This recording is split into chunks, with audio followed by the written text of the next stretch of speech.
Hello, Ocho Libre here, and this is Cy Twombly Part 2.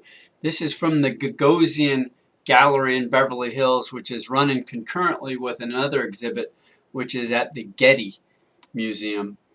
The Getty, although obviously enormous, ginormous, and huge, this Gagosian exhibit, which is more modern paintings from the 2000s compared to the older work of Cy Twombly at the Getty, this exhibit was also quite interesting and almost had as many paintings. I'd like to read the Gagosian description because they say it better than I could. Gagosian is pleased to announce the exhibition of paintings, sculptures, and works on paper by Cy Twombly, organized in association with the Cy Twombly Foundation, marking the first appearance of the artist's work in the Beverly Hills Gallery since Cy Twombly, The Last Paintings, in 2012. It gathers art produced in the final decade of Twombly's life.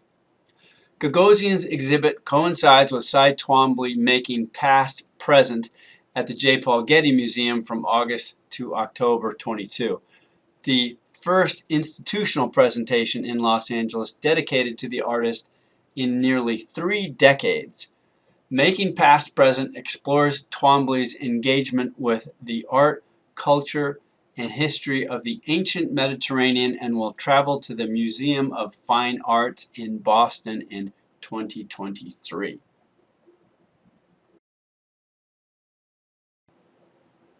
So this is the part they call the North Gallery at the Gagosian, and I'm not going to discuss each and every painting. I'm no expert, but here you can see the painting along with some detail shots. A lot of Twombly's cursive writing with the drippy paint, many layers.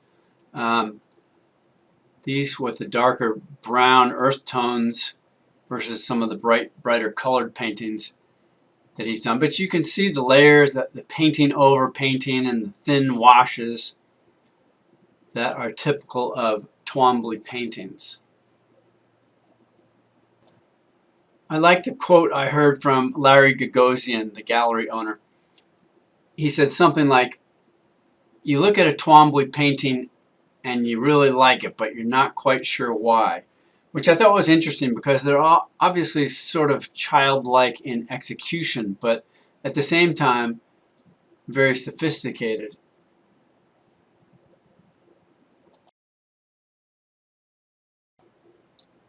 As we move from the North Gallery to the South Gallery, I'd like to read again the Gagosian description, which says, "One highlight is a set of 6 panels composed with verdant greens and luminous white, untitled 1 through 6, parentheses, green painting, done in 2002-2003. which was presented only once before as a part of the Metropolitan Museum of Art's 2016 exhibition, Unfinished, Thoughts Made Visible."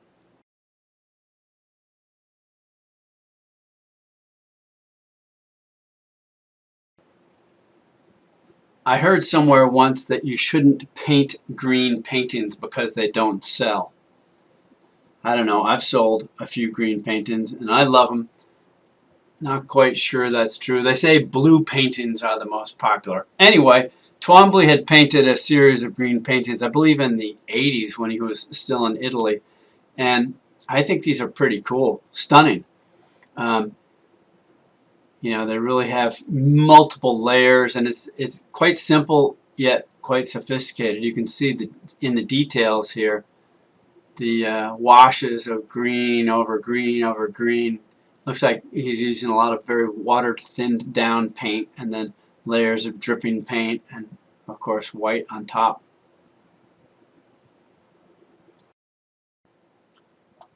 Looking around the rest of the South Gallery, you can see the other paintings. I thought this one was particularly cool. Obviously big and bright. Again, it's, you know, got a painting over a painting, kind of multiple layers, lots of drips.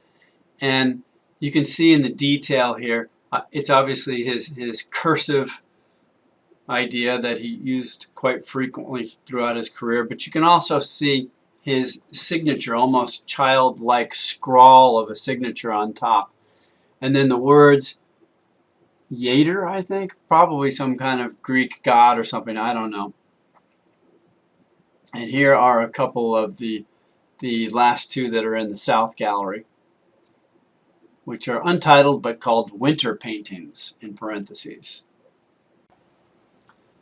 Moving to the upstairs gallery, also from the Gagosian description, also included are Twombley's works on paper, which blur the distinctions between painting, drawing, and writing. Period. So up here there were various works in crayon and smaller pieces, which were kind of interesting as well. I particularly liked these last two, which reminded me of jellyfish in the ocean. I don't know where his inspiration came from, but that's what I get out of it. So there you have it, Cy Twombly, Part 2 at the Gagosian. Also check out the one I did, Part 1, which is at the Getty. Totally different, much earlier period of Twombly. See you around.